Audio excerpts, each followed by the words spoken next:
Estimados amigos y amigas, quiero en primer lugar desearles que tengan un feliz año nuevo, que este año 2021 sea mucho mejor para todos nosotros, que logremos en la humanidad y en este país poder vencer a esta pandemia que nos ha tenido el año 2020 tan ocupados, sufrientes y desesperanzados. Nosotros hemos querido empezar este año con una especie de balance y resumen y perspectivas del conjunto de diálogos tributarios que hemos hecho durante el año 2020. Como ustedes saben, este proyecto empezó a iniciativa de dos organizaciones, dos instituciones que han estado soportando todas las cuestiones vinculadas al mismo. En primer lugar, me refiero al Colegio de Contadores Públicos de la Libertad, cuyo decano Rubén Saavedra nos convocó para poder desarrollar esta experiencia y además su equipo se ha encargado de todas las cuestiones de plataforma tecnológica que nos permiten estar semana a semana con ustedes en un horario determinado y con una alta calidad de transmisión. De otro lado, tenemos al Grupo de Investigación en Derecho Internacional Tributario, que es un grupo organizado en la Universidad Católica, en la Pontificia Universidad Católica del Perú, formado por estudiantes, egresados y profesores o abogados dedicados a la tributación internacional. El equipo que forma parte del grupo ha dado soporte académico, investigativo a los tópicos que hemos ido tratando en estos 35 programas. Nosotros empezamos estos programas como una idea para afrontar de alguna manera o colaborar para afrontar el confinamiento que había empezado apenas conocimos en América Latina la devastación que estaba generando el COVID-19. Y a partir de ahí, semana a semana, durante 35 semanas, tuvimos invitados de todo partes de América, de Iberoamérica, de Europa y de Estados Unidos, para que pudieran conversar con nosotros sobre una serie de temas vinculados o relacionados a la tributación internacional. El día de hoy, este sábado 2 de enero de 2021, hemos querido hacer una especie, como ya les adelanté, de balance y de perspectivas. Balance del 2020 y perspectivas futuras. Y para eso he invitado a Rubén Saavedra y también a varios de los colaboradores de GIDI, o sea, miembros asociados y investigadores de GIDI, para que puedan reflexionar en torno a algunos de los temas. Hubieran participado todos los miembros, pero hemos tenido que escoger aquellos temas que nos han parecido más relevantes y aquellas personas que han avanzado un poco más sus trabajos de investigación o sus tópicos de desarrollo sobre este tema. Vamos a tener entonces 7 bloques de temas. Voy a conversar rápidamente con cada uno de ellos y ellos nos van a plantear qué es lo más relevante que ha podido ocurrir en esta materia en el año anterior, en el 2020, y cuáles son sus perspectivas o reflexiones sobre el futuro, es decir, lo que vendría en el año 2021. Voy a empezar presentando al querido Rubén Saavedra. Rubén Saavedra, como saben, es el decano del Colegio de Contadores Públicos de la Libertad. Es un contador y abogado prestigioso, dedicado al derecho contable y al derecho tributario, y además es miembro del Consejo Normativo de Contabilidad en el Perú, que es el órgano adscrito a la Dirección General de Contabilidad en el Ministerio de Economía, que se encarga de aprobar las normas contables, en este caso las normas internacionales de información financiera, que van a regir en el Perú.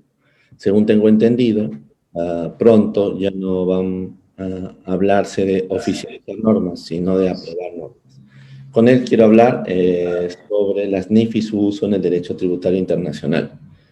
Hemos comentado de esto en varios de los programas anteriores, pero recuerdo uno en el diálogo tributario número 17 con Carlos Valle. Trabajamos algunos de estos tópicos. Querido Rubén, gracias por estar con nosotros hoy día.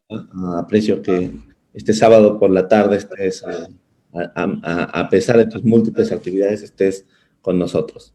Quiero darte la bienvenida. Bueno, este es tu programa también, así que no sé si tienes una palabra inicial antes de empezar la conversación. Sí, sí, Luis, muchas gracias por la invitación para estar el día de hoy con ustedes.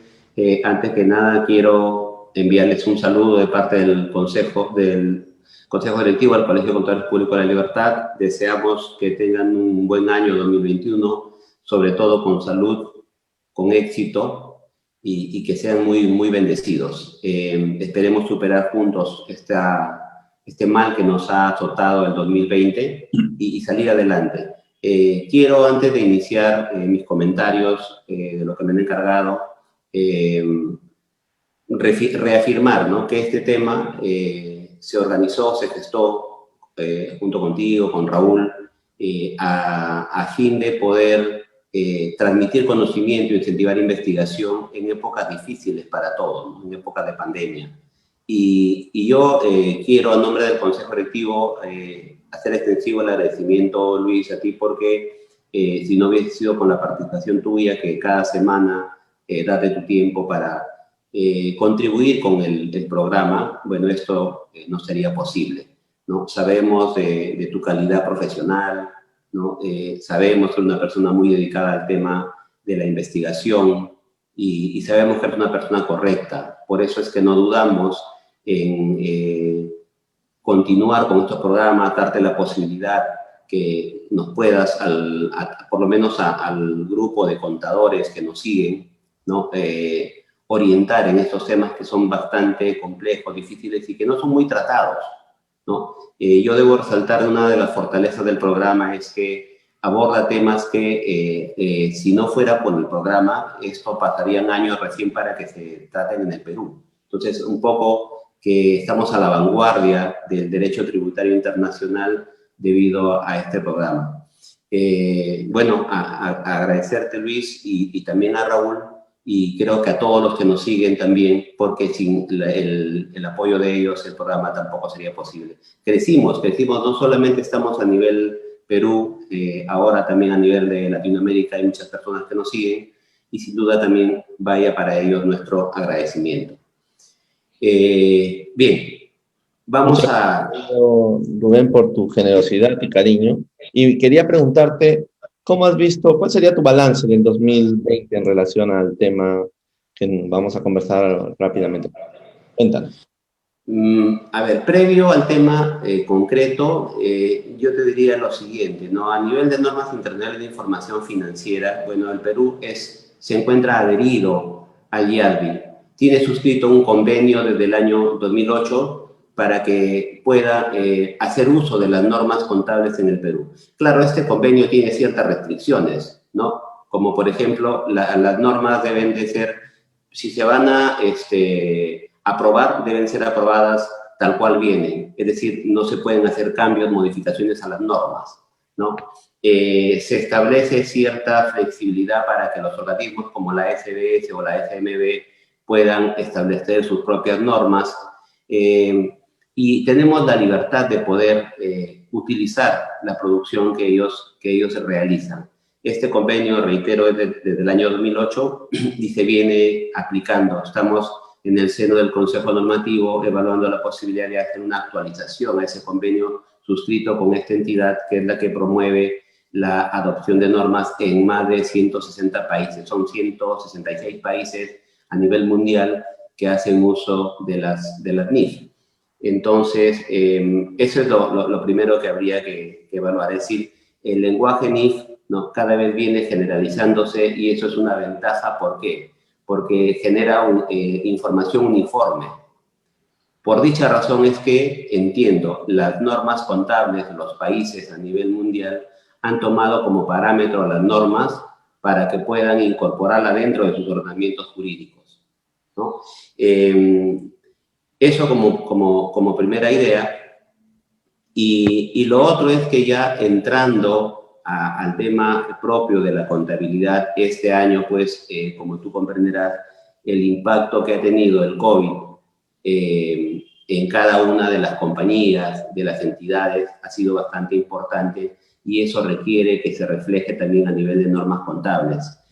No tenemos de parte del IADBI sugerencias, recomendaciones, modificaciones de normas excepto en el mes de mayo, que se hizo algo sobre el tema de arrendamientos, pero sí se requiere tener parámetros claros porque la pandemia ha afectado de diversa manera a las empresas y si queremos estados financieros uniformes, también se requieren de estándares uniformes para que en cada país se pueda reflejar de igual manera el efecto que ha tenido el COVID en los estados financieros. Eso en principio, querido amigo. Perfecto, querido. ¿Qué ves de avances? ¿Qué cosas entiendes que son importantísimas desarrollar este año que viene a la luz de los problemas COVID que tenemos? Bueno, son muchos, ¿no? Sobre todo aquellos vinculados con el tema de la pérdida que han tenido las empresas, del deterioro del valor de sus activos, por ejemplo, ¿no? O sea, hay muchas empresas que sin duda están teletrabajando y los activos que utilizaban ya no lo usan más, se vienen en algunos casos afectando, perdiéndose. Muchas empresas han cerrado y vienen cerrando afectándose fundamentalmente el principio de empresa en marcha, que es de alguna manera el principio rector, es la base filosófica de la contabilidad, de las normas contables, ¿no? Otras empresas, por su parte, se vienen reorganizando y eso también requiere tratamientos contables particulares. Y en general, o sea, el problema es complejo, no se acaba de definir todavía, no sabemos cómo estaremos en el 2021, pero sin duda el 2020 es un año atípico. El tema de comparabilidad se va a ver afectado sin duda, ¿no? Ordinariamente a nivel de normas contables se hacen proyecciones, ¿no? Sobre la base o estimaciones sobre la base del pasado. El pasado no es comparable al 2020, al 2021 y no sabemos cuántos años más nos venga afectando. En realidad, el problema es complejo, daría para conversar sobre este tema en uno de los programas, porque sin duda muchas compañías y sobre todo los contadores están en una incertidumbre, ¿no? De cómo reflejar tus estados financieros ahora al cierre de este ejercicio 2020. Y de repente quería preguntarte también, ¿cómo ves tú cuán dinámico es el trabajo que estás haciendo ahora en la dirección de contabilidad, en este equipo que revisa las normas? ¿Desde cuándo estás tú trabajando? Yo estoy ya casi 2 meses y medio o a 3 meses que me han incorporado. Soy el representante de los colegios de contadores públicos del Perú. No tenemos una representación dentro del consejo. Y bueno, yo entré al consejo y lo que encontré primero fue que se venía trabajando un plan de implementación de la NIF para pymes. Este año se aprobó el set de NIF para pymes y lo que el consejo viene trabajando, y yo me he adherido a ese trabajo, es a partir del año 2021 vamos a trabajar duro por incentivar el uso de las NIF pymes, ¿no? Que en buena cuenta de todas las empresas, compañías, entidades privadas, yo creo que en su mayoría deberían usar estas NIF para pymes. Y solo un grupo pequeño, ¿no? Aquellas que generan ingresos por lo menos por encima de 3.000 UIT hacia arriba, deberían usar NIF plenas. Entonces, vamos a trabajar por pasos. Primero NIF pymes, luego NIF plena.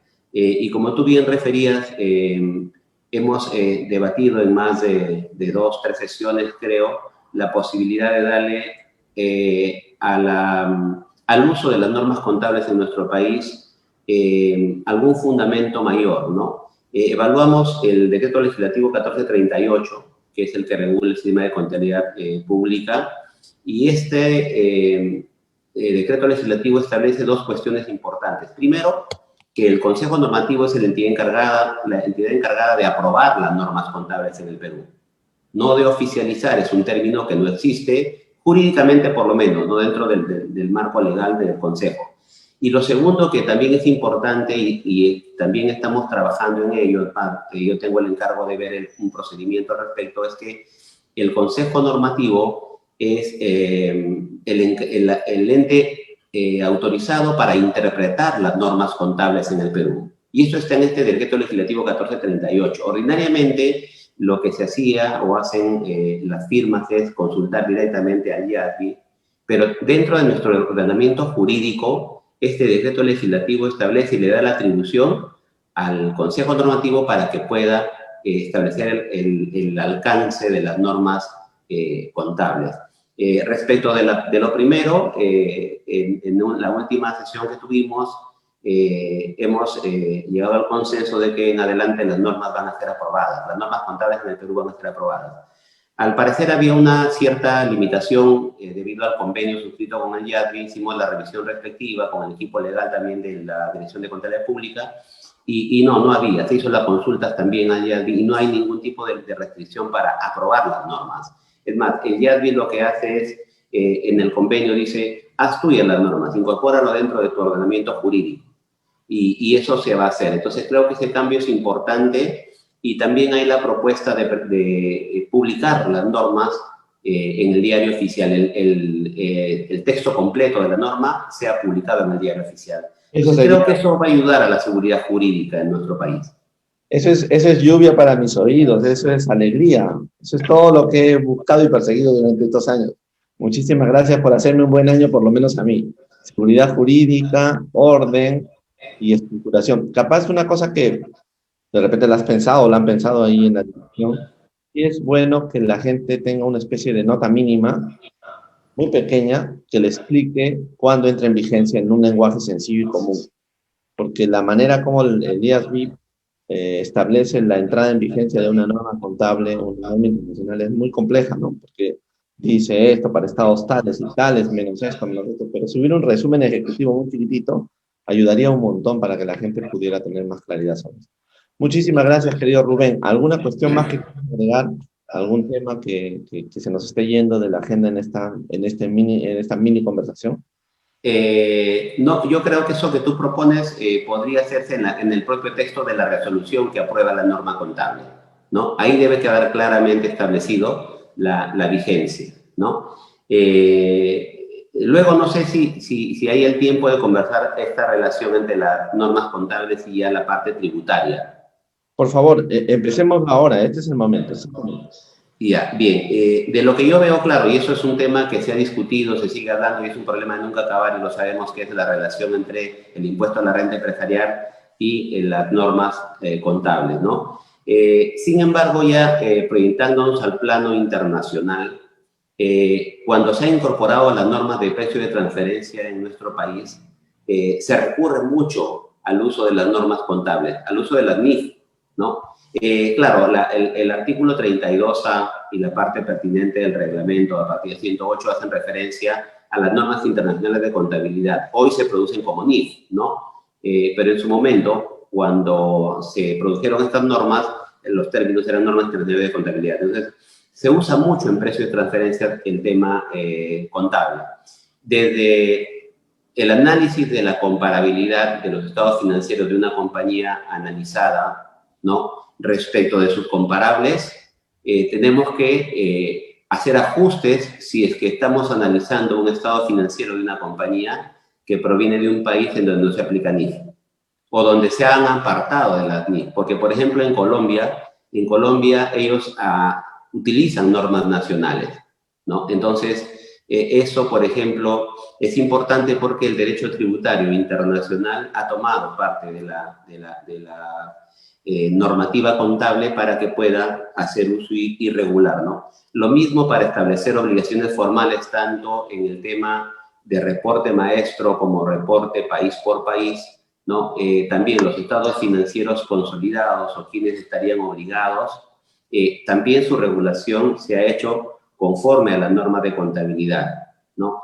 Sobre la base del marco conceptual, sobre la base de esta norma contable NIF 10, que establece estados financieros consolidados, se tiene que establecer o delimitar quiénes forman parte del grupo, ¿no? Y quién es el que está obligado a consolidar y presentar el reporte país por país. Es decir, siento, es mi perspectiva, no sé si la compartes, que en el derecho tributario, ya sea interno o internacional, vienen tomando las normas contables como un parámetro, siendo que cada vez su uso se viene generalizando. Te digo, son 166 países los que lo utilizan y además nos permite, aunque con ciertas diferencias, tener información estándar, ¿no? Comparable. Yo sé, de hecho, vi con atención el programa con Carlos Valle y sin duda lo que ustedes comentaban era, ¿no? Bueno, pero siempre va a depender de la lupa con la que lo mira quien está aplicando la norma contable, sin duda, ¿no? Porque al igual que una norma jurídica, los párrafos de las normas contables también admiten interpretación, ¿no? Aún cuando se tienen interpretaciones de las normas contables, igual a veces no queda claro el tema.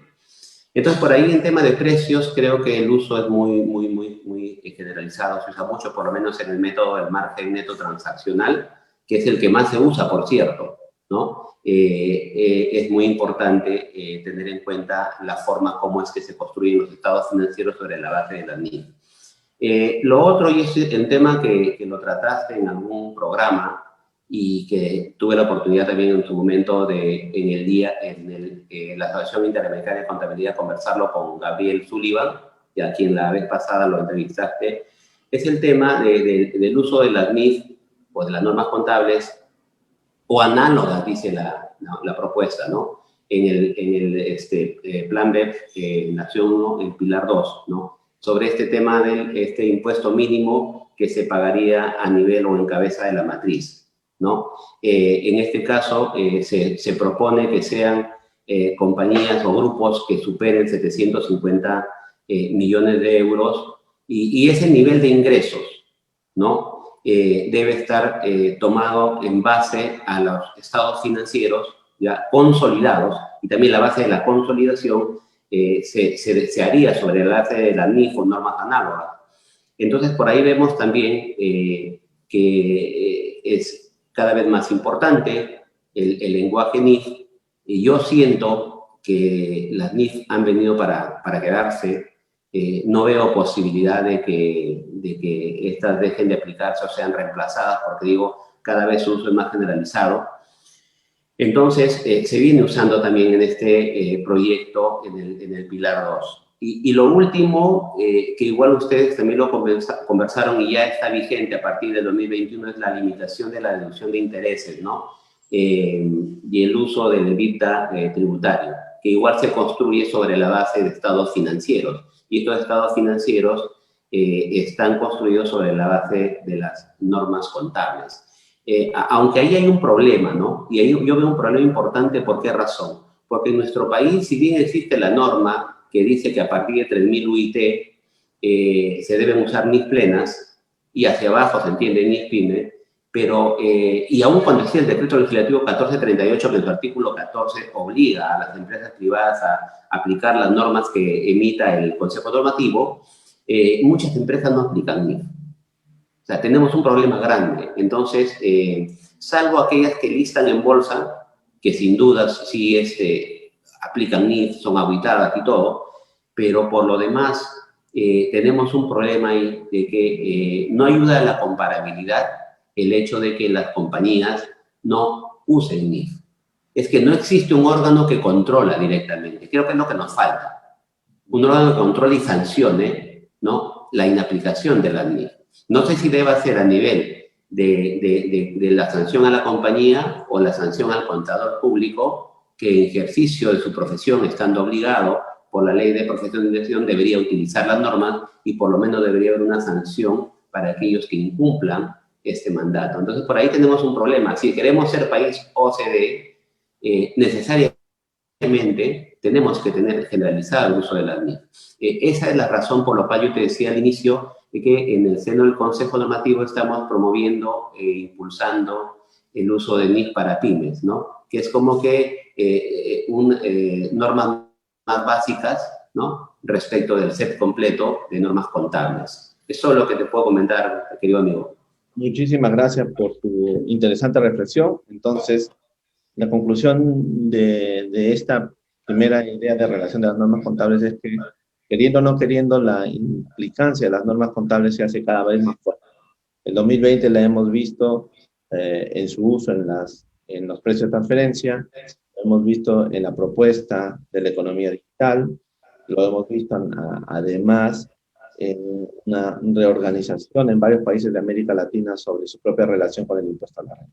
Muchísimas gracias, querido Rubén, por tu estupendo reporte y conversación. Y ya tendremos oportunidad de tener un diálogo tributario contigo mismo una vez que se oficialice, ya no, perdón, no se oficialicen, sino De que se prueba. apruebe el siguiente set de normas. Muchísimas gracias entonces y feliz año. Bien, amigo, muchas gracias a ti. Un abrazo para todo el equipo. Muy bien. Entonces, ya tenemos un primer tema. Vamos al segundo tema. El segundo tema que hemos escogido para trabajar ahora es el tema del pilar 1 de la OSD, ver un poco sus antecedentes y su perspectiva. Para eso, recordarles que hemos visto en varias oportunidades, en varios de nuestros programas, los temas vinculados al pilar 1. Recuerdo el diálogo tributario número 3 con Fernando Serrano, ustedes lo pueden revisar en las distintas redes sociales, especialmente en Facebook, donde tenemos una página de Gidit, pero también en YouTube y en LinkedIn. En el diálogo tributario número 15 también volvimos a hablar de eso con Andrea Riccardi, una profesora y funcionaria pública en Uruguay. En el diálogo tributario número 16, cuando hablamos con Susana Ruiz, una estupenda persona, miembro de Oxfam Internacional, la perspectiva de Oxfam sobre los temas de economía digital. También en el diálogo tributario número 20 con Ana Paula Dorado, la profesora portuguesa, una extraordinaria discusión sobre el bien público, sobre el Estado, digamos, los estados liberales y la lógica de la libertad en la red en relación al impuesto. Es un diálogo muy, muy interesante con una enorme reflexión filosófica de nuestra querida Ana Paula. En el diálogo tributario número 29 que hicimos con Daniel Fuentes, cuando estábamos hablando del modelo de las Naciones Unidas, también trabajamos un poco algunos temas vinculados a esto. Y finalmente en el número 34, con Saturnina Moreno, la profesora de la Universidad de Castilla-La Mancha en España, trabajamos el tema. El especialista, sin dudar, en Gidit sobre este tema es Milway Tupayachi. Milway es abogado, magíster en Derecho Tributario, además tuvo un extraordinario tesis sobre temas vinculados a la economía digital que ustedes pueden revisar en el portal de la Universidad Católica. Él es actualmente funcionario de la SUNAT y es un investigador nato y notable. Son de esos investigadores que trabajan sin hacer mucha bulla, que forman sus conceptos. Milway, bienvenido. Si quisieras dar algún saludo inicial, este es el Sí, momento. Gracias muchas por todo. gracias, Lucho. Feliz año antes que nada. Feliz año, Rubén, equipo con el que hemos venido trabajando durante todo este 2020, ayudándote un poco con todos los temas a tratar, ¿no? En primer lugar, agradecerte por la oportunidad brindada por esta tu iniciativa de diálogos tributarios que para todos ha sido importante. Hemos avanzado a nivel profesional cada uno con las investigaciones que hemos realizado. Y nada, agradecerte, Lucho, por la oportunidad brindada y desde aquí nuestro compromiso para seguir adelante en todos los proyectos venideros. Al contrario, yo soy quien debe agradecerles a todos ustedes y especialmente a ti por tu apoyo durante todo este tiempo, Milway. Muchas gracias. Milway es No, de nada. nuestro investigador estrella en estos temas. Milway, si tú tuvieras que reflexionar un poco sobre lo que hemos pasado en el 2020, ¿qué nos dirías en materia de la economía digital y en concreto del Pilar 1? Correcto. A ver, el 2020 es sin duda el año a ver, ¿no? Es el año en el que a raíz de la pandemia eh, se ha, hemos volcado prácticamente todos nuestros hábitos de consumo físico, digámoslo así, a un consumo netamente digital. Ya sea porque estábamos con restricciones de salir de nuestros domicilios o por el mismo tema de que las operaciones a través de los medios de pago ya vienen siendo mucho más amigables, ya vienen existiendo muchísimas más opciones para pagar a través de medios de pago, sobre todo en Perú. Entonces, la pandemia más todo este panorama y toda la discusión que había previamente ha hecho de que este sea el año a ver en el tema de materia digital, ¿no? Como nunca, la crisis sanitaria del COVID ha detonado la intención de los países de ver aquellas opciones de ingresos que usualmente no veían, ¿no? Que en un panorama normal quizás no se veían o que de alguna manera estaban esperando a ver qué decía la OCDE al respecto. Pero la urgencia de traer recursos con los cuales pagar un poco el precio de esta pandemia ha hecho de que se vea en la economía digital, en los servicios digitales, en en la venta de servicios y bienes digitales o como un target que necesariamente tiene que ser abordado, ¿no? Ya ha pasado mucho tiempo desde la emisión de BEPS Acción uno y que no se llegó a ningún acuerdo. Y los países, creo yo, que ya llegaron a un límite, más aún, como digo, acentuado por la crisis sanitaria, en el que tienen que ver ya qué se va a hacer con el tema de los servicios digitales, ¿no? Ya nuestras normas tributarias, que datan incluso del modelo de convenio de las Ligas Naciones de 1928, ya es obsoleto. Ya no hay más una conexión física que nos permita de alguna manera grabar la riqueza generada en los países de fuente, que haga o que nos haga que nosotros repensemos un poco el derecho tributario. O sea, yo creo que ya es tiempo un poco de romper este paradigma de presencia física y pasar a una nueva etapa en el derecho tributario fiscal, ¿no? No sé si el camino de la OCDE sea el más adecuado. Hay muchas observaciones a ambos pilares, pero es lo que se tiene ahorita, ¿no? Es lo que se está haciendo. Entonces, de alguna manera yo quería hemos hablado mucho a lo largo de diálogos tributarios de diversos temas de Pilar uno, Pilar 2, pero yo quiero un poco poner en contexto a todas las personas que de repente no han tenido una suerte de introducción de por qué nace toda esta idea de los pilares, qué es la acción uno, cómo nace el Pilar uno, qué es el enfoque unificado. Hay muchos nombres que la OECD ha venido dando a todas estas iniciativas y más o menos todo se origina en la crisis del 2018, ¿no? La crisis financiera del 2018, esta crisis de la burbuja financiera hace, sobre todo más allá del tema de la crisis en sí, da una llamada de atención al sistema fiscal internacional, ¿no? Que como indicaba, estaba prácticamente inalterable desde décadas atrás. Y el G20 dice, oye, tenemos que hacer algo. O sea, el sistema tributario ya no aguanta más este proceso de globalización. O sea, hay un montón de riqueza que vía evasión, ilusión y fraude fiscal se está yendo de nuestras manos, entonces es necesario tomar medidas urgentes. Entonces yo creo que en ese punto se dan dos clases de medidas. Una que ataca el secreto bancario, porque Ujú. recordemos que es, bueno, hasta irónico, porque sabemos de que los rescates bancarios se dieron justamente a estos bancos que en algún momento a través del secreto bancario hicieron que los contribuyentes no pagasen. Resultó irónico que justamente sea dinero público de los contribuyentes el que finalmente salve a estos bancos. Entonces, la primera acción creo que toma el G20 en sí es eliminar un poco el secreto bancario, el secreto fiduciario, y ahí nace de alguna manera la idea de formar un proyecto más ambicioso que abarque todos estos espacios, todas estas lagunas que el derecho fiscal no estaba viendo, o aquellas lagunas o aquellos espacios donde se estaba generando la doble no tributación. Así nace un poco el proyecto BEPS con sus 15 acciones, y dentro de esas 15 acciones, la primera es justamente la que aborda el tema de la economía digital. Al principio, BEPS nace con la consigna de, como indicaba, eliminar lagunas, de corregir la doble no tributación, y no tanto en sí en reasignar derechos tributarios a países. Ujú. Posteriormente, y dada que no se avanzaba con este tipo de esquema, se llega a la conclusión de que primero no debemos entender como que existe una economía digital, sino como que en toda la economía se está digitalizando. No es una isla, sino que es toda la economía en sí que está habiendo un cambio prácticamente en toda la forma como entendemos a la economía en sí que se está digitalizando. Entonces, no solamente se puede abordar con una acción en específico, sino es necesario un marco mucho más amplio.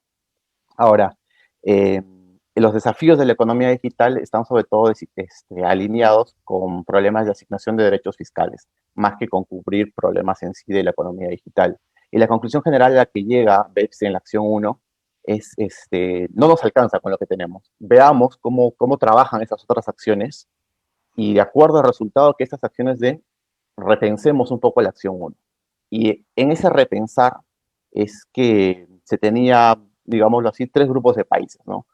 China y Estados Unidos, que entre los dos son prácticamente los dueños del 95-90% de todas las empresas tecnológicas existentes en el globo, que ellos decían que el problema en sí no es la economía digital, sino es el problema de nexo y la distribución de beneficios, ¿no? Que se conoce más o menos como que es la posición americana. Había otro grupo de países que decían que no, el problema es en sí, es un problema digital en sí, la solución tiene que ser digital. Tenemos a los países europeos que se inclinaban más por la generación de los DST, los Digital Service Taxes, como posición de bloque. Y había otro grupo que era un grupo un poco más relajado, más laxo, que decía, no, aquí no hay ningún problema, con nosotros no es Irlanda, que estaba ahí, obviamente como estaban las cosas, que convenía como país que se mantengan el statu quo.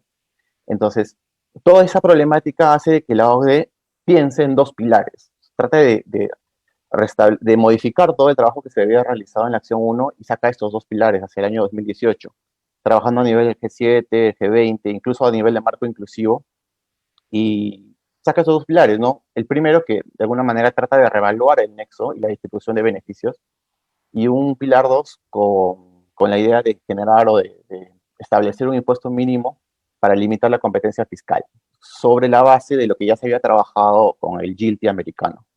Partiendo de ahí se quería hacer esto mucho más grande y con una aplicación más amplia.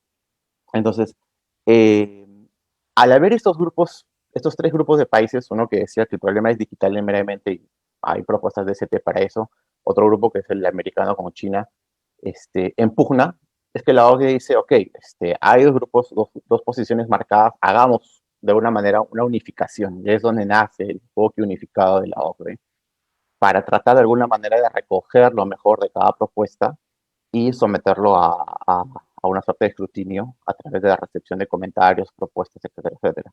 Entonces, este enfoque unificado, que es de alguna manera lo que lleva a nosotros como Pilar uno, trata de abordar el problema en tres niveles. Uno, al que le denomina el monto A, que está destinado o está pensado en aquellas compañías que realizan operaciones con consumidores finales, las operaciones business to consumer.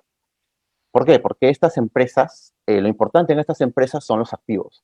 Eh, Últimamente, por ejemplo, tengo datos del Global Financial Tracker del 2018 que indica que aproximadamente el 52% del valor empresarial en una empresa común silvestre se genera viene de sus activos intangibles.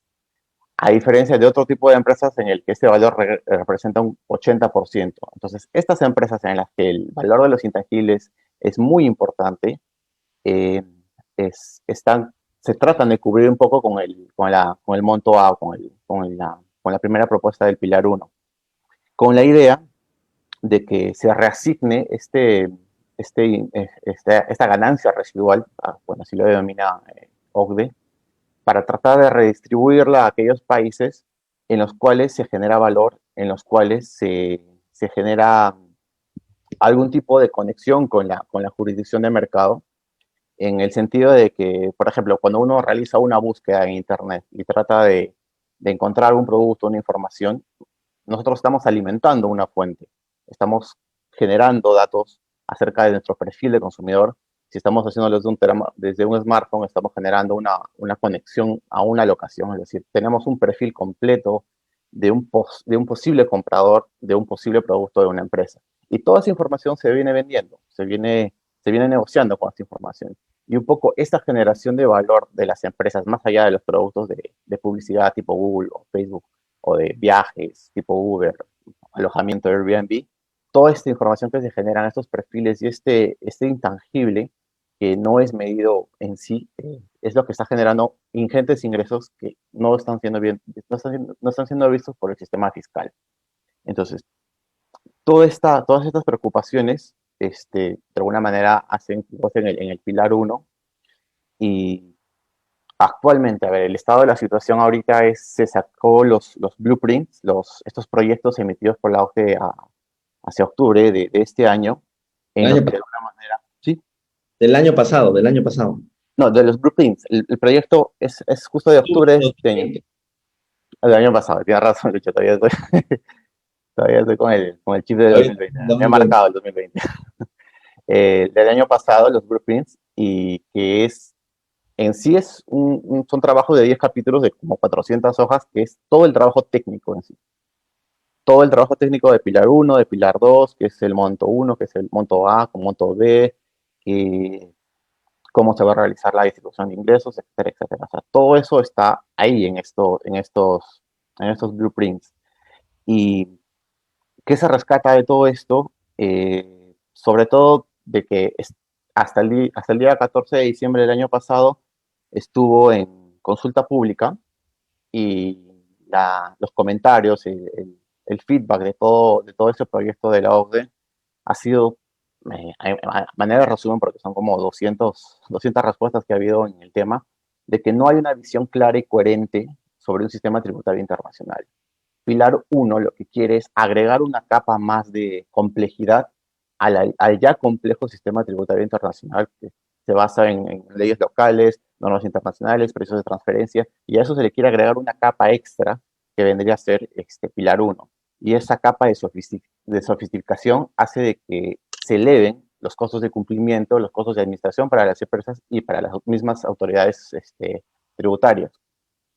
Entonces, lo que se buscaría, lo que sería ideal, por más que sea ambicioso y difícil de conseguir, sería cambiar las reglas actuales basadas en origen y residencia por un sistema basado sobre todo en destino.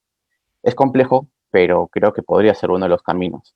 Eh, hay personas, hay académicos que dicen que no estamos ante un cambio de paradigma, es decir, el paso a un criterio de conexión no físico eh, simplemente va a ser como una suerte de un cambio en la tributación de los bienes y servicios sobre la base de ubicación del consumidor.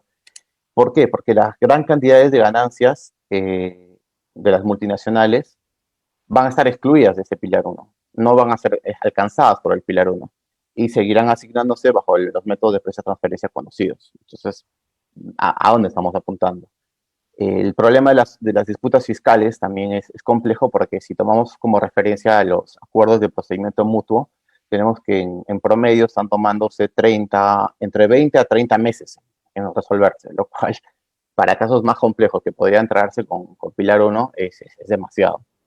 No hay un concepto definido sobre los beneficios rutinarios a los que hacía referencia, o sobre los beneficios residuales, porque el límite no está bien explicado en estos blueprints. No hay una suerte de definición de qué es rutinario, qué es residual, porque realmente la barrera entre estos dos es casi invisible.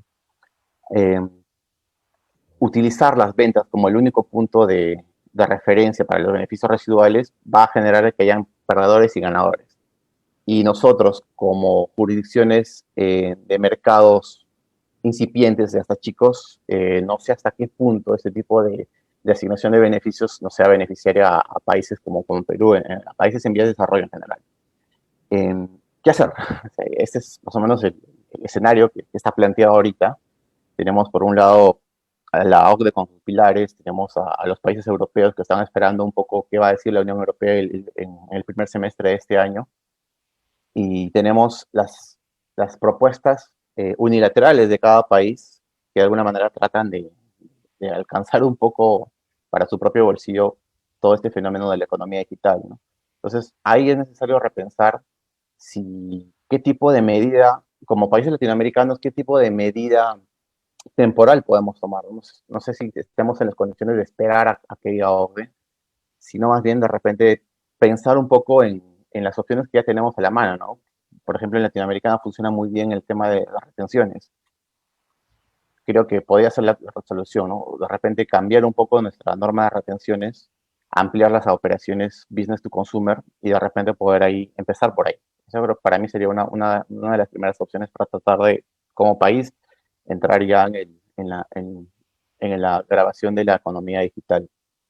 Y el otro tema que queda pendiente ahorita es justamente las reuniones que va a haber de estas consultas públicas que ha efectuado la OCDE, que están programadas para el 14 y 15 de enero de este año. Hay que estar atentos a ver qué se va a discutir ahí, porque un poco de eso va a depender todo el desarrollo de todo el año, ¿no? Y me referí un poco al tema técnico y ahora es necesario de una manera referirse también al tema político, ¿no? Qué importante es en este tipo de temas la posición sobre todo de Estados Unidos, ¿no? Cómo eran las negociaciones con Trump, ahora cómo van a ser las negociaciones con Biden.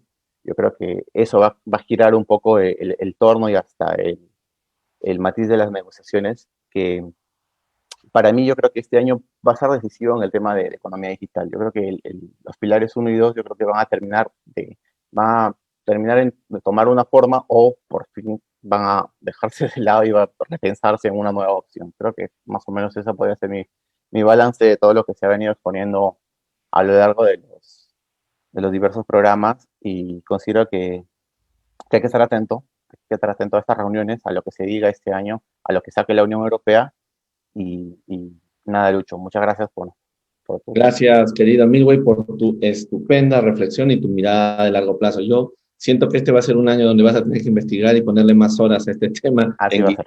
Va, va a venir muchas cosas interesantes. Muchísimas gracias por tu participación, Milway, Gracias y a ti. vamos adelante. Gracias. Muy bien, Milway nos ha introducido perfectamente en el tema del Pilar uno y de los problemas conceptuales y políticos que tiene. Y ahora me gustaría entrar al siguiente tema, que es un tema que lo hemos trabajado de distintas formas en tres programas diferentes. Me acuerdo en el diálogo tributario número 8, cuando invitamos a Miguel Canesa para hablar sobre la seguridad social en el mundo y cómo estaban las cosas allí. Lo pueden ver, es un programa muy interesante porque describe un poco los problemas en el Perú y avisoraba en aquel momento las cuestiones que tenían que ver con la productividad en el mundo agrario, que luego ha generado el problema que hemos estado viviendo estos días con el paro agrario en el Perú. Pero en una parte de ese diálogo hablamos de la robótica y del efecto que los robots van a traer en la seguridad social y en el empleo en el futuro. Luego hemos hablado ya concretamente de eso en el diálogo tributario 12. Israel Santos, un profesor de la UNAM en México, es un investigador sobre robótica y participa junto conmigo en un programa de investigación entre robótica y tributación que se realiza en el marco de las actividades de la Universidad Complutense de Madrid. Israel conversó muchísimo sobre la inteligencia artificial y la robótica y su relación con el derecho tributario. Y les recomiendo ver mucho ese diálogo tributario, fue muy interesante y revelador de la situación conceptual y actual del tema. Y finalmente, en el diálogo tributario 14 volvimos a hablar sobre eso con Adolfo Iriarte. Adolfo es un juez de la República Argentina, en realidad de uno de los estados argentinos. Y Adolfo también comentó un poco la justicia, la relación entre la robótica y el derecho a probar y los derechos y las garantías de los contribuyentes. Realmente tres interesantísimos diálogos. Ese tema, cubierto en el grupo por un investigador mucho más joven que nosotros, que es Frank García. Frank García es bachiller de nuestra Facultad de Derecho en la PUC. Es miembro de GIDI desde su fundación, si recuerdo bien, cuando él era todavía alumno, y es actualmente asociado del estudio Miranda y Amado. Frank, buenos días. No te veo aquí todavía. ¿Qué tal? Buenos días, Lucho. Buenos días con todos. Bueno, un feliz año a todos, feliz año, Lucho. Y bueno, muchas gracias por la invitación y muy agradecido por haber trabajado este año en el GIDI, en todo este proceso investigativo, y ha sido bien interesante. Y bueno, ahora quisiera comentar un poco sobre esto. El asunto de la inteligencia artificial y la robótica, cuéntanos. Ya, perfecto. Bien, durante estos tres diálogos tributarios hubo un eje central y un eje importante que es la digitalización y cómo la robótica afecta al derecho tributario y en general la política fiscal que debe de girar alrededor de ese tema, ¿no? Bueno, ahora yo lo que quisiera comentar es básicamente sobre tres puntos que se han suscitado en relación a estos asuntos, en relación al asunto de la robótica. Y bueno, el primer punto que quisiera comentar y luego ya entrar a los temas que se discutieron en los diálogos tributarios es el referido primero a cómo fue la situación antes del COVID, ¿no? Antes del COVID o antes de esta pandemia, cómo está el mercado laboral. Según la OECD, según un reporte que publicó hace un tiempo, la OECD señalaba de que había un cambio o una reducción de la oferta laboral en cuanto al sector industrial. La OECD señalaba que hubo una reducción de más o menos del 20% en el sector industrial en cuanto a trabajo y por el otro lado hubo un incremento en el sector servicios de aproximadamente 30%. Y esto es importante por un punto que luego vamos a tocar. También luego se señaló en diversos aspectos, no solo la OECD, sino también otros organismos como el Foro Económico Mundial, señalaron de que en muchos sectores de la industria, los robots estaban reemplazando a los trabajadores en distintos ámbitos, ¿no? Y estaban reemplazando las actividades que estos hacían, actividades físicas y actividades de bajo valor añadido en sí. Y bueno, también observamos de que antes del COVID muchas administraciones tributarias estaban utilizando la inteligencia artificial para procesar datos y en general estaban tendiendo hacia la digitalización. Esa era la situación antes del COVID. Y bueno, un dato también que es importante señalar es que ya en el 2018 el Foro Económico Mundial había señalado que para el 2025 la pérdida de trabajo en cuanto a cantidad de trabajadores por la robotización sería ascendente a un monto de 75 millones de puestos de trabajo perdidos. Y bueno, y sin perjuicio de eso, igual se generarían nuevos puestos de trabajo por un monto de aproximadamente 58 millones de nuevos empleos. Bueno, esto es un punto importante sobre cómo era la situación antes del COVID. Y esto que generaba dos asuntos esencialmente. Eh, Primero, el asunto vinculado a la mano de obra. En los países en vías de desarrollo, ¿qué es lo que sucedía? De que la mano de obra es usualmente barata, no es tan costosa como en los países en vías, bueno, desarrollados. Entonces, en los países en vías de desarrollo, como en el Perú, por ejemplo, tender hacia la robotización no es un factor tan importante porque probablemente sea más eficiente contratar trabajadores que invertir en un robot. Esa situación no sucedía en otros países. Por ejemplo, se comenta mucho el caso de Japón, donde instalar robots o hacer inversión en robots sí significaba un ahorro importante en lugar de invertir en trabajadores. Ese es un primer punto. Y el segundo punto que se generó a consecuencia de ese tema de la robotización es un tema de equidad, que también se comentó en los diálogos tributarios. Y el tema de equidad es el siguiente. De un lado tenemos a mano de obra calificada y tenemos de otro lado a mano de obra no calificada. Y a consecuencia de la robotización, el problema es el siguiente. La mano de obra no calificada es la que se encuentra más vulnerable frente a la robotización porque es la que tiene más dificultades ante la robotización encontrar nuevos empleos, porque con la robotización la mano de obra no calificada pierde sus empleos y ya no puede acceder a nuevos puestos de trabajo, cosa que no sucede con la mano de obra calificada porque estos, a diferencia de la mano de obra no calificada, gracias a la digitalización, sus puestos de trabajo se revalorizan. ¿Ya? Y ese es un primer punto. Ahora, el segundo punto que quería conversar es comentar los aspectos que se comentaron en los diálogos tributarios sobre el tema de la robotización y la inteligencia artificial. Y bueno, quería empezar con un tema que me pareció interesante, que es cuál es el beneficio fiscal que podría tener una empresa entre invertir en robots o invertir en mano de obra.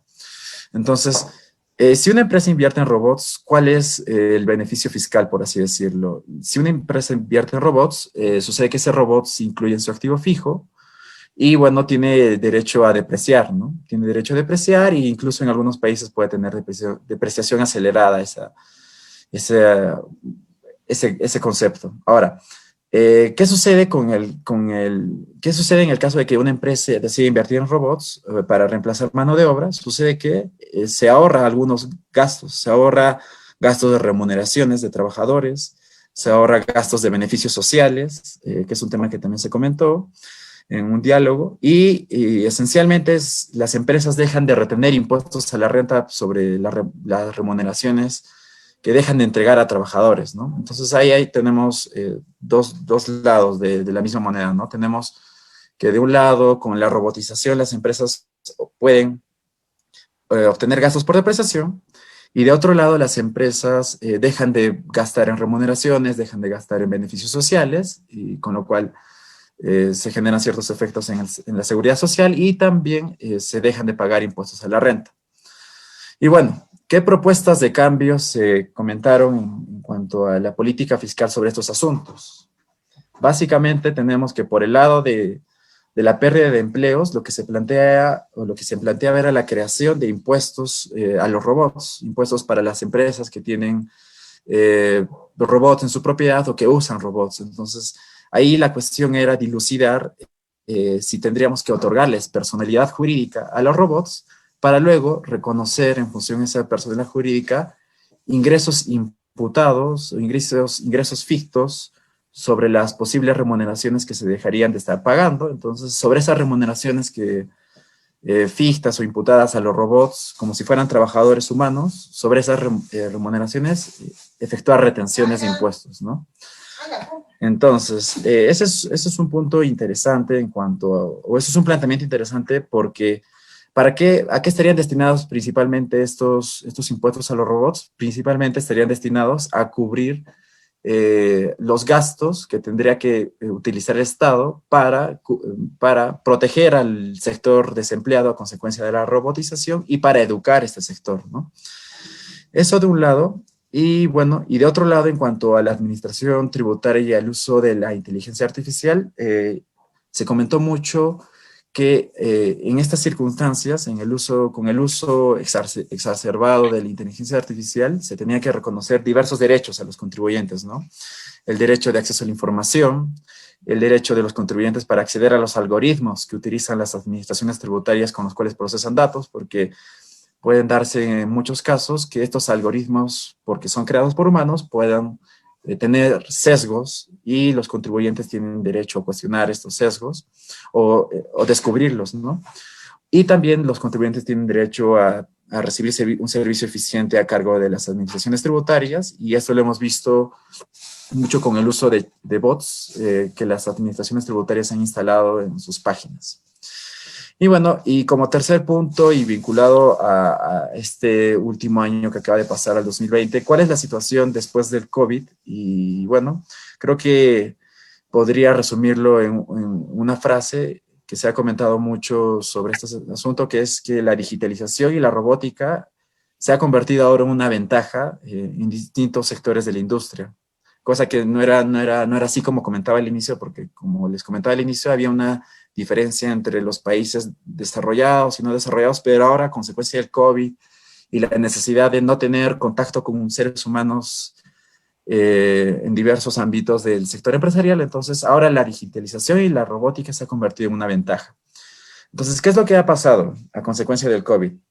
En diversas áreas y en diversos sectores de la industria se han implementado a los robots como mano de obra para reemplazar el trabajo humano. Entonces, ahora la pregunta es, ¿qué pasará cuando culmine todo este tema de la pandemia y cuando culmine esta crisis? Pues el resultado es que vamos a tener varios puestos de trabajo cubiertos por robots. Luego vamos a comentar algunos ejemplos de cómo se ha dado este reemplazo.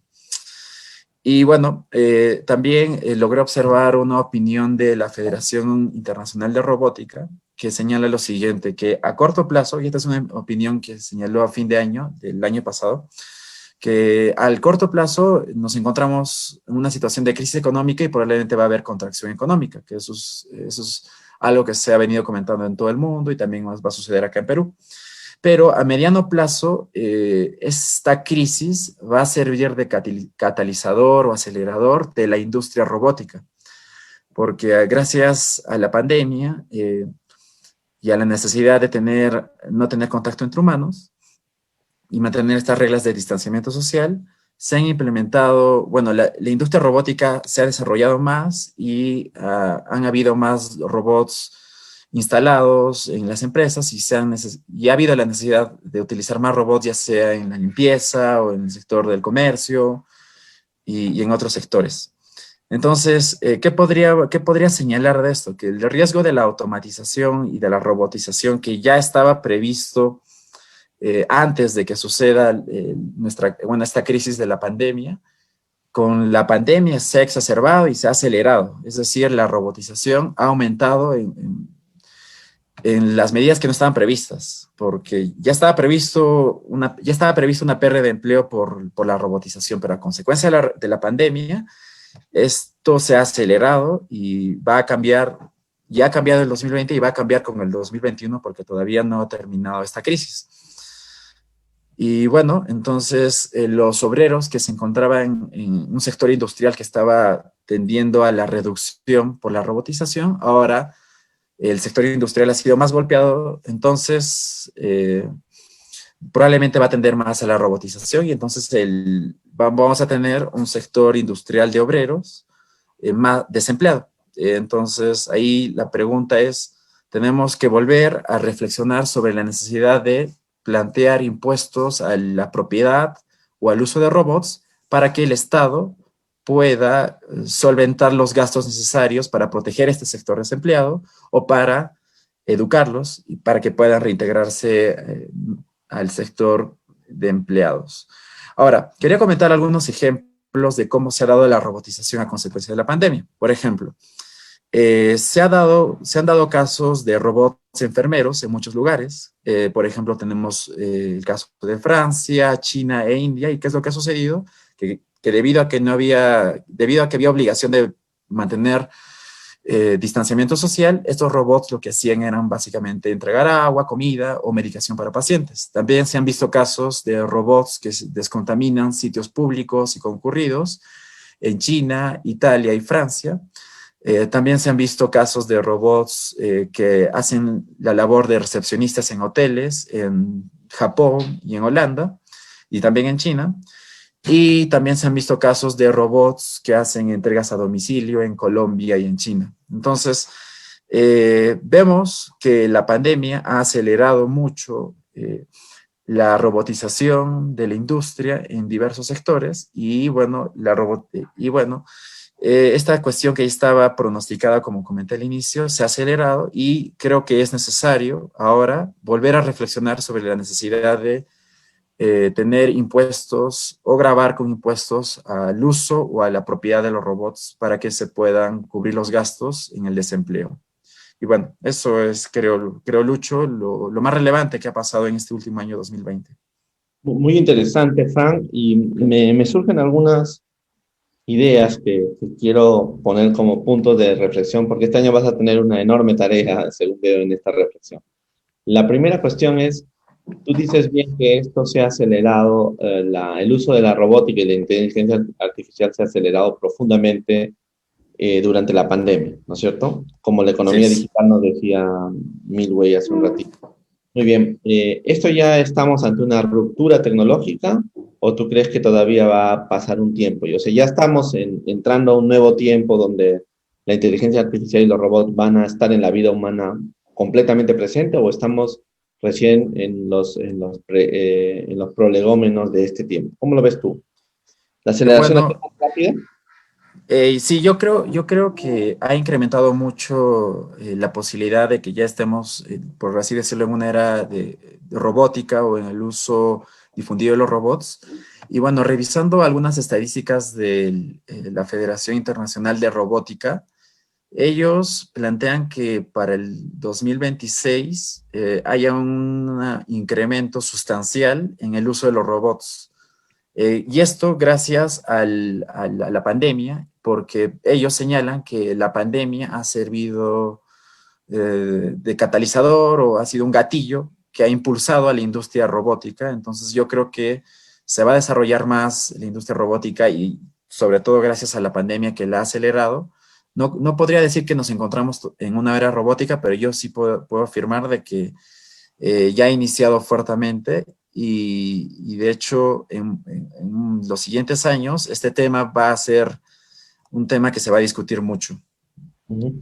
Y tú luego decías una cosa que a mí me parece vital entender.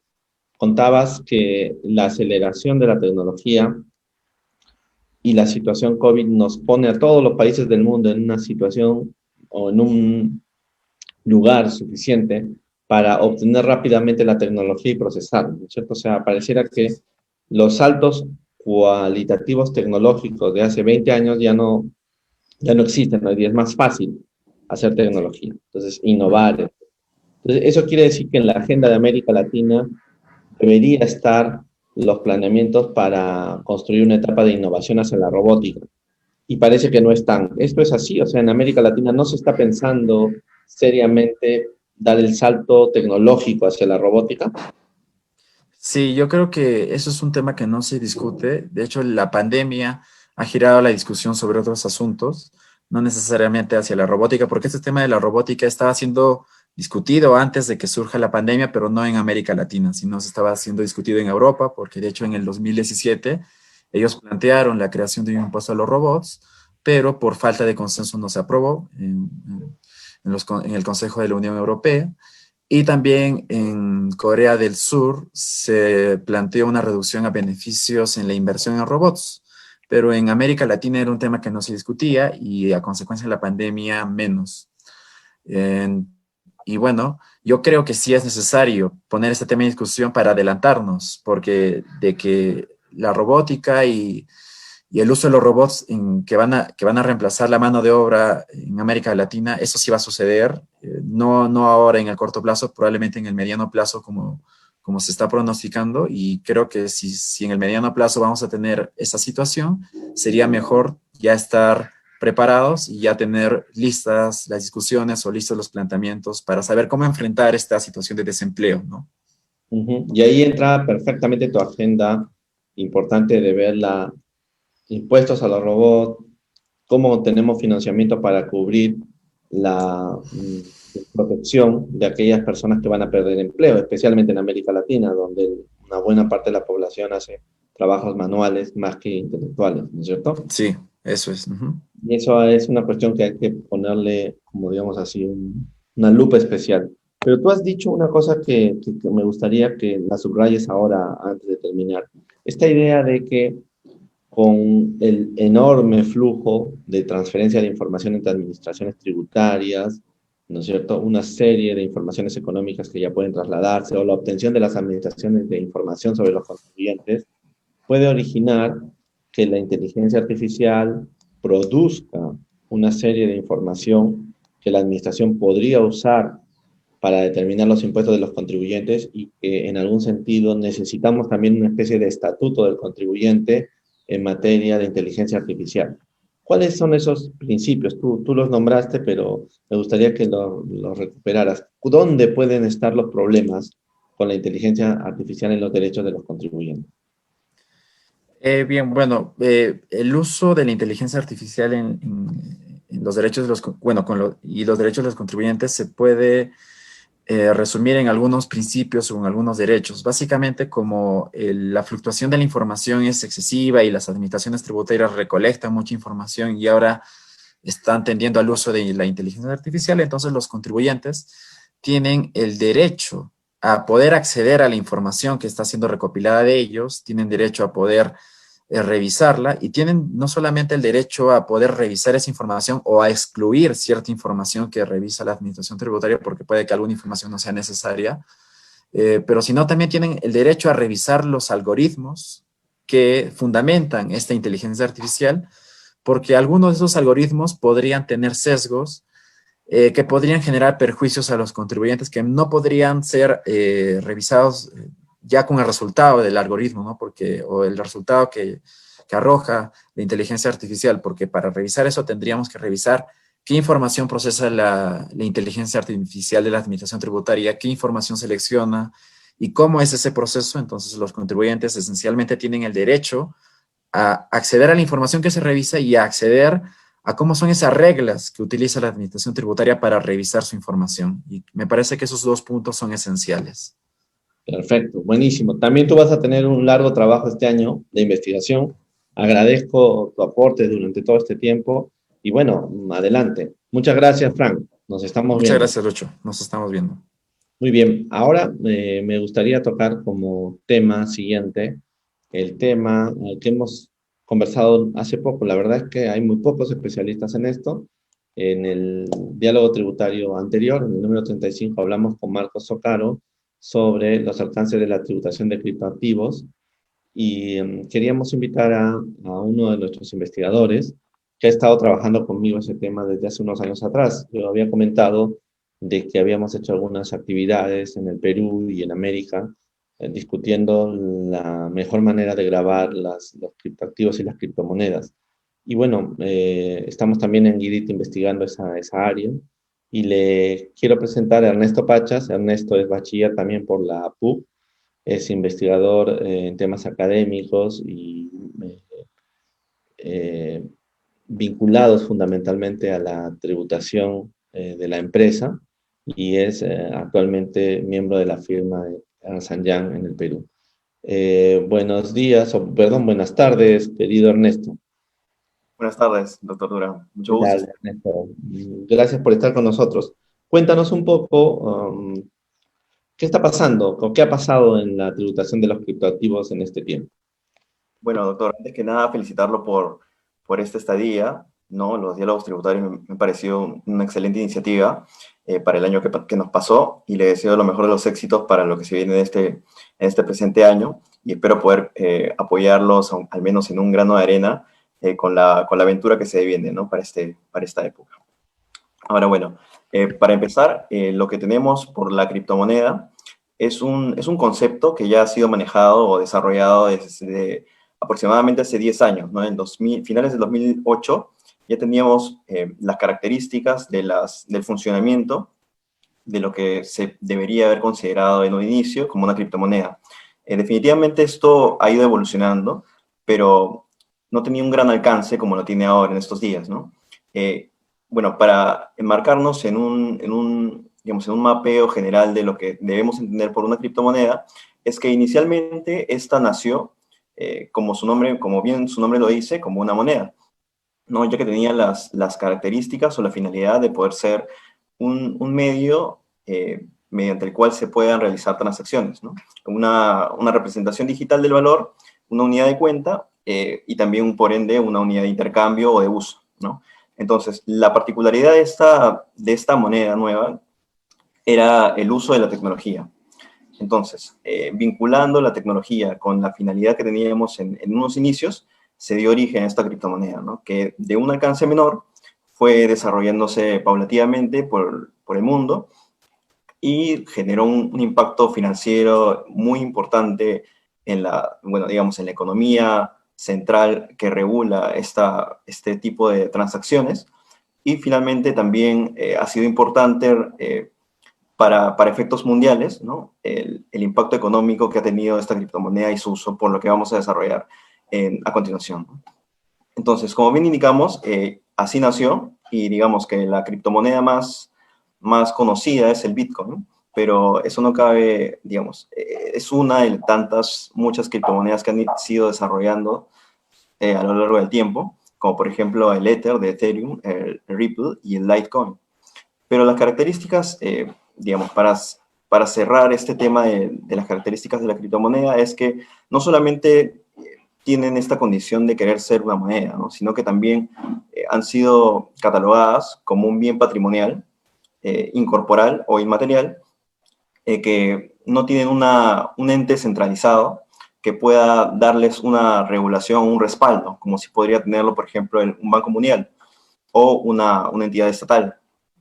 Y también que tiene algunos límites en tanto la seguridad de las personas o los usuarios que lo utilizan, ¿no? Y por eso serían algunos límites para poder interferir o verificar el tipo de transacciones que se realizan, ¿no? No son visibles a todo el mundo, sino que están limitadas a este tipo de tecnología mediante la cual uno puede identificar los Bitcoin siempre y cuando tú tengas uno, ¿no? Una criptomoneda.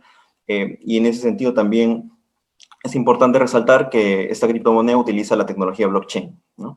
La tecnología blockchain se había desarrollado anteriormente y bueno, su finalidad o las funciones de esta tecnología blockchain era que se permitían identificar transacciones de manera seguida y continuada para proteger este tipo de cadenas que se van uniendo y poder tener una trazabilidad de las operaciones y también de los usuarios o, en teoría, usuarios que estarían dándole transacción a estas criptomonedas, ¿no? Poder adquirir ciertos bienes o servicios o adquirir diversos tipos de materiales, ¿no? Materias, bienes o similares, ¿no?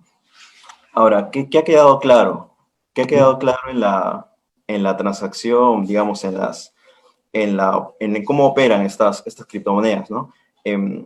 Queda claro en un primer momento que ya no es un tema tabú, ¿no? Porque inicialmente tal vez no se generaba mucha confianza para utilizar y obtener estas criptomonedas, pero luego, ahora podríamos decir que estas criptomonedas ya son de uso normal, ¿no? Hay gente que sí confía en esto y el valor de esta, por ende, ha aumentado, ¿no?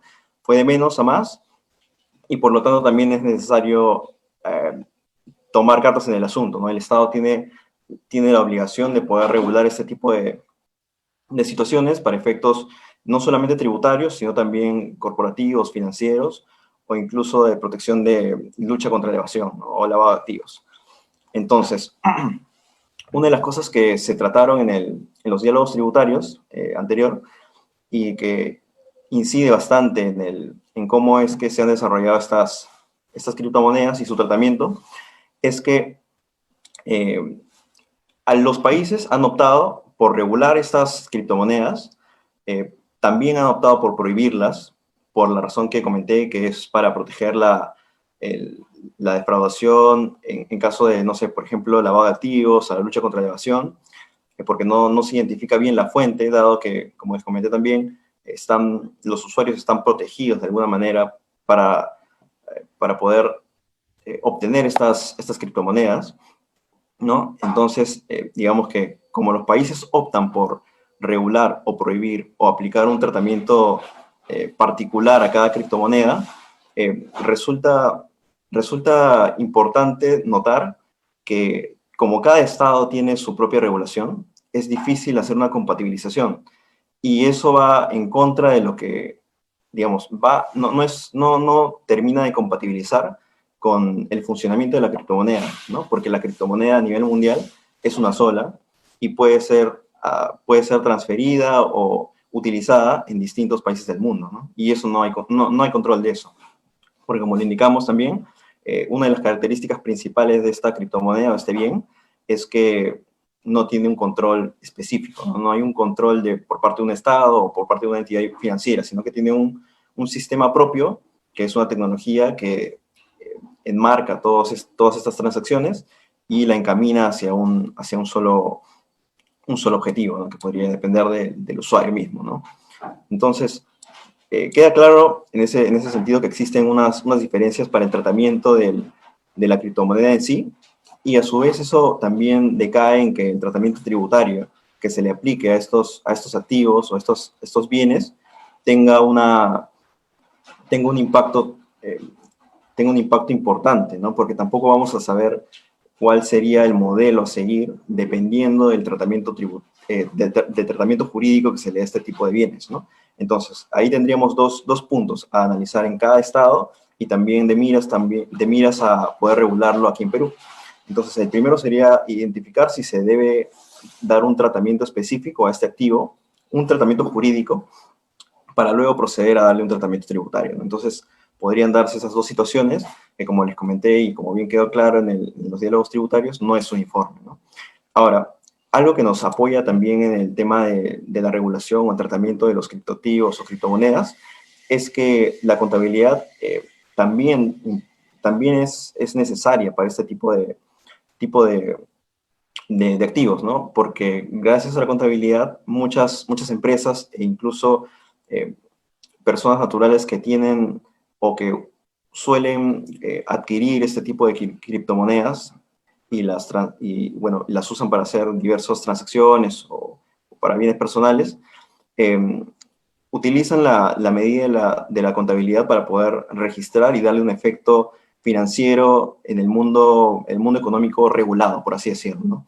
Entonces, si una empresa obtiene una criptomoneda, el tratamiento contable que se le dé a esta va a ser muy relevante para sus estados financieros y en algunas situaciones también para la situación tributaria que se enmarque dependiendo de cada país, ¿no? Entonces, algo que también se ha resaltado en los diálogos tributarios y se habló con mucho énfasis es que las entidades encargadas de dar estándares contables no han podido catalogar la criptomoneda o el criptoactivo en un tipo de consignación contable, ¿no? Entonces, en esa línea tampoco se tiene uniformidad sobre su tratamiento contable, ¿no? Y eso también genera un impacto porque las empresas multinacionalmente también tendrían una visión un poco vaga de lo que deberían hacer o cuál sería el mejor reflejo de la realidad de este aporte financiero, este activo, ¿no? Ahora, con motivo del COVID, ¿qué es lo que ha sucedido? Justo antes de que empiece la pandemia provocada por el COVID, el uso de las criptomonedas estaba en ascenso. Es decir, estaba viento en popa. Entonces se dirigía a buen puerto, como usualmente ya lo estaba haciendo, y esa tendencia se mantuvo hasta el mes de marzo, en el que la incertidumbre económica mundial hizo que el valor de esta criptomoneda decaiga, ¿no? Entonces, no solamente hubo un impacto financiero, económico mundial, sino también la estima del valor de este activo, este bien, sufrió una alteración en su precio, ¿no? Entonces sí fue en materia de impacto el valor de este criptoactivo, y por lo tanto se vio afectado el mercado de las personas que utilizan y transan con este tipo de activos, ¿no? Pero finalmente, luego de los meses, transcurridos los meses, digamos, entre julio y agosto, que aproximadamente hubo una estabilidad financiera mundial, digámoslo así, su valor ha vuelto a la normalidad, ¿no? Digamos, si su tendencia ha vuelto al momento en el momento previo al COVID, ¿no? Entonces, digamos que ese impacto es importante, y también es similar, ¿no?, a lo que ocurre mundialmente con la economía, ¿no? Porque digamos que al inicio también hubo un quiebre, ¿no?, por la expectativa de lo que podría traer esta pandemia, pero finalmente luego se recupera progresivamente, ¿no? Y ahora, dados los hechos, ¿no?, ¿cuáles serían los planteamientos para el 2021? Y lo que he podido observar en el análisis de esta materia es que, por ejemplo, tenemos un tema que a mí me parece particularmente importante e interesante, y que no lo he visto desarrollado en otros países, por ejemplo, es que si bien la tenencia de una criptomoneda implica una seguridad para el usuario, esta debe verse reflejada para efectos tributarios en declaraciones, ¿no? Porque, digamos, tener una criptomoneda, normalmente su uso va a estar protegido, y, digamos, como la contabilidad no la podría reflejar, tendría una especie de protección única, ¿no? Porque es un tratamiento que a la fecha no da una certeza de cómo es que funciona, dado que su valor es cambiante, es muy volátil. Entonces, un día, por ejemplo, podría estar en un precio y el otro dispararse a mucho o a poco. Entonces, tal vez sería bueno plantearse la declaración de estos bienes, ¿no?, la declaración de un valor y a una fecha determinada, ¿no?, a un corte, porque el valor de este bien también depende de las estadísticas financieras que digamos, determinados grupos o determinadas fuentes de investigación o estadística reflejan, ¿no? Eso no está a control del Estado, como bien ya lo habíamos indicado, y por lo tanto su reflejo tendría que partir, me parece, de una declaración voluntaria para luego ser materia de análisis, ¿no? Entonces, ahí habría que preguntarnos si es que sería constitucional, por ejemplo, afectar esta autonomía del sistema, ¿no?, de las criptomonedas, en pro de la lucha contra la evasión y el fraude fiscal, por ejemplo, porque eso sería uno de los temas para efectos de poder regular o no este tipo de declaraciones, ¿no? Ahora, el tratamiento tributario, digamos, ya más calzado al tema de, por ejemplo, impuestos a la renta, al patrimonio o al valor agregado, ¿no?, el IGB, lo que sería aquí en Perú, tenemos operaciones, ¿no?, que son materia de gravamen por los países, ¿no? Tanto la creación de una criptomoneda por parte de los mineros, ¿no?, y las transacciones que se producen ya una vez obteniendo esta criptomoneda, ¿no? Por ejemplo, las transacciones, ¿no?, compra-venta de criptomonedas, ¿no?, o también su uso, ¿no? O sea, usar una criptomoneda como método de intercambio, ¿no? O sea, pagas con criptomonedas o recibes bienes o servicios por otorgar una criptomoneda, ¿no? Y ahí, por ejemplo, existe un problema en el precio, porque como no tenemos un control sobre el valor del criptoactivo o criptomoneda en una determinada fecha, se hace incierto cuánto es que valdría la transacción. Y eso recae en los temas de precios de transferencia, precios a valor de mercado, a los que están sujetos, por ejemplo, las reglas establecidas en las normas de impuesto a la renta, por ejemplo. Entonces, eso sería un tema también interesante. Y vinculado también a esto es que cuando una entidad obtiene una criptomoneda, va a tener que darle un tratamiento tributario para efectos del impuesto a la renta, por ejemplo, también, ¿no? Esto podría darse como un intangible, ¿no?, dado sus características, pero al momento de regularla o contemplarla como un activo intangible también decaería en otro tipo de situaciones, ¿no? Por ejemplo, también vinculadas a no solamente el valor de este bien, sino a si su efecto podría ser también, no sé, considerarlo como una especie de activo o darle una especie de tratamiento específico para poder o darle, no sé, pues, por ejemplo, una especie de amortización del intangible, ¿no? Y bueno, eso sería también un punto a investigar, ¿no?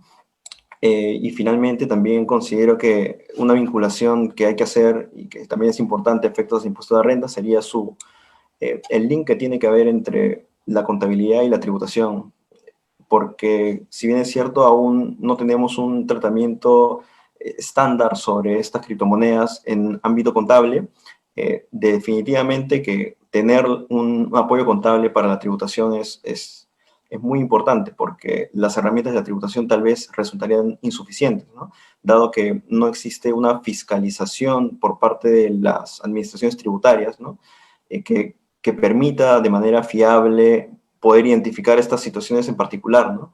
De hecho, en el mundo todavía no tenemos pronunciamientos por cortes o tribunales administrativos que resuelvan controversias de este tipo en materia tributaria, ¿no? Simplemente algunos supuestos de fraude, ¿no? De fraude de la ley o digamos, situaciones en las que implican delitos de lavado de activos, por ejemplo, ¿no? Pero vinculados a temas tributarios, todavía no.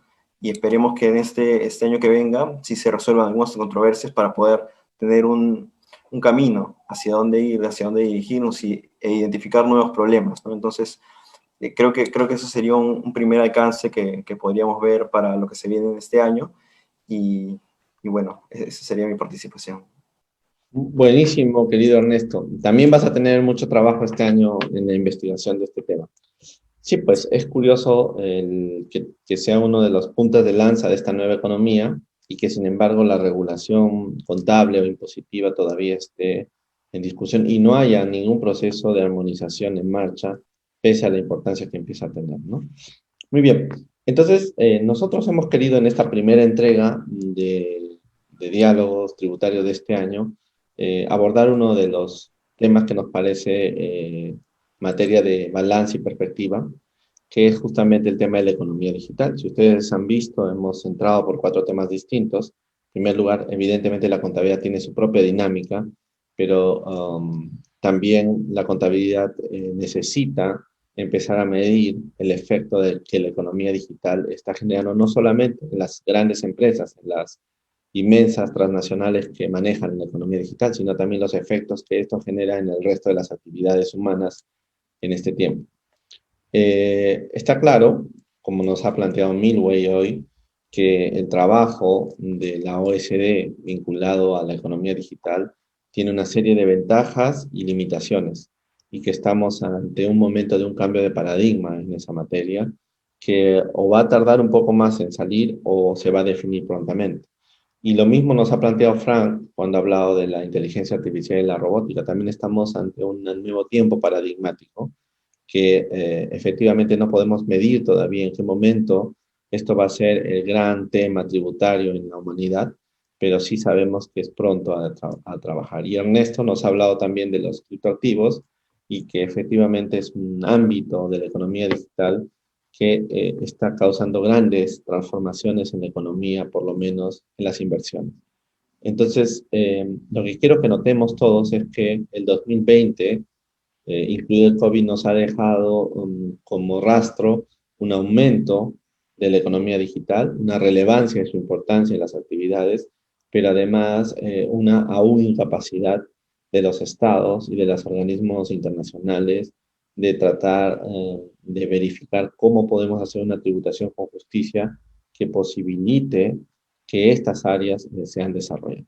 Yo quiero pedirles a Milway, a Fran y a Ernesto si fueran tan amables de darnos, antes de retirarnos, porque como siempre pasa en este programa, el tiempo va rapidísimo, que nos dieran una especie de reflexión conclusiva después de haber escuchado los distintos tópicos alrededor de este tema. Milway, empecemos contigo.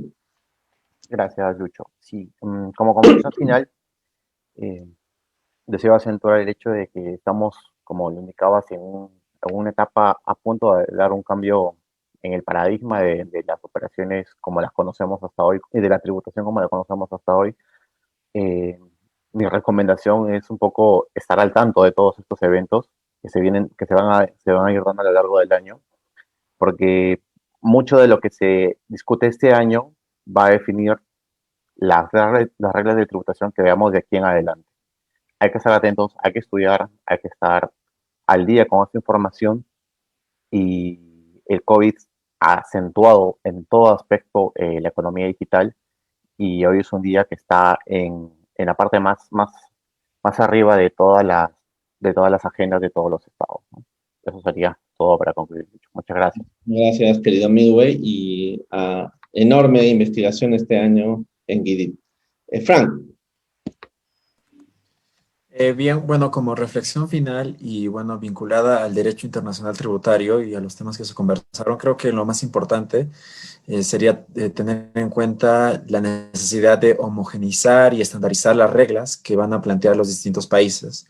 Y eso es justamente lo que se busca con el Pilar uno, ¿no? Y bueno, en cuanto a robótica y tributación, yo creo que el horizonte debería ser el mismo, es decir, si se van a plantear, como va a ser, este es un tema que se va a desarrollar en futuro con mayor énfasis, si se van a plantear planteamientos impositivos en relación a la robótica, o si se van a plantear reglas para la inteligencia artificial y el reconocimiento del derecho de los contribuyentes, estas reglas o el impuesto a los robots deberían de ser homogéneos y deberían de tener un tratamiento más o menos estandarizado, porque si no es así, nos encontramos un futuro donde cada país tiene sus propias reglas, nos vamos a encontrar con el mismo problema que ha generado, que ha generado el Pilar uno, que es que ante la variedad existen vacíos que muchas empresas pueden aprovechar y eso da pie a posibilidades de fraude. Bueno, y eso básicamente. Muchas gracias, querido Frank, como siempre, también atento a la investigación durante este año. Vamos a ver cómo nos va. Y finalmente, Ernesto, ¿cuáles serían tus comentarios finales? Ok. Yo creo que, dada la globalización en este contexto y por motivo de la pandemia producida por el COVID, es que estos temas y, digamos, este pilar vinculado a la tributación internacional se ha visto necesariamente afectada, ¿no? O sea, ha habido un cambio muy drástico entre lo que era antes y el después, porque dadas las limitaciones que han existido, comercialmente se ha tenido que optar por estas, digamos, por estas tecnologías, ¿no? Tanto la tecnología de la robótica, ¿no? Como los servicios digitales o transacciones que no necesariamente impliquen una presencia física, sino más que nada utilizar la tecnología que tenemos a la mano y a disposición, pero multiplicada, ¿no? Multiplicada porque se hizo necesario en este contexto, ¿no? Y por eso también considero que una de las reflexiones es estar atentos a las controversias que susciten entre los particulares y el Estado en materia tributaria, estar atentos a los pronunciamientos que de todas maneras va a tener que ser motivo de análisis por parte de cada Estado, ¿no? De manera oficial o tal vez de manera indirecta, a través de tesis o a través de investigaciones, y, eh, y estar pendientes de estos temas, ¿no? También vinculados a la contabilidad, ¿no? A los estándares contables, ¿no? Y también jurídicos tributarios internacionales. Ese sería. Muy bien, muchas gracias a Rubén, Midway, a Frank y a Ernesto por habernos acompañado en este diálogo tributario número 36. A ustedes que nos ven o nos siguen semana a semana, sea porque se conectan en vivo, porque revisan luego el programa, les agradezco también por habernos acompañado durante todo el año 2020. Han sido 35 programas. Este es el primero de dos en el cual queremos trabajar los balances y perspectivas para el 2021. Hemos hablado ahora de la economía digital y de algunas implicancias al respecto de ella y de la contabilidad. Y nuestro segundo programa va a trabajar algunos otros temas que para nosotros han sido importantes en el 2020 y que van a traer alguna cola en el 2021. En primer lugar, queremos hablar sobre los precios de transferencia más en concreto, y Paul Nina, que es otro miembro investigador de Guidit, estará con nosotros. Luego queremos hablar del MLI, o sea, del convenio multilateral anti-BEPS y cuál es el uso que le vamos a dar. Nosotros en el Perú ya lo tenemos aprobado, vamos a ver cuándo el Congreso lo mejor dicho, está firmado cuando el Congreso lo aprueba y cuando se ratifica. Y Raúl Vázquez, que es nuestro coordinador, hablará de eso. Y luego queremos tocar el tema de la minería, aspectos internacionales de la minería, que es un área de investigación que ha estado trabajando Luis de la Cruz, otro de nuestros investigadores. Y finalmente vamos a hablar sobre la situación del impuesto a las grandes fortunas o a las grandes ganancias, cómo ha estado funcionando en América Latina este año 2020 y qué cosa puede ocurrir en el 2020. Entonces, esos 4 temas los vamos a trabajar en el diálogo tributario número 37, que será el próximo viernes 7 a las 6 de la tarde. De manera que les invitamos a que puedan estar con nosotros en esa oportunidad. Recuerden, viernes 7 a las 6 de la tarde, el segundo programa sobre el balance 2020 y las perspectivas 2021 de la tributación internacional. Muchísimas gracias a todos. Nos estamos viendo entonces, queridos amigos. Hasta la próxima. 3,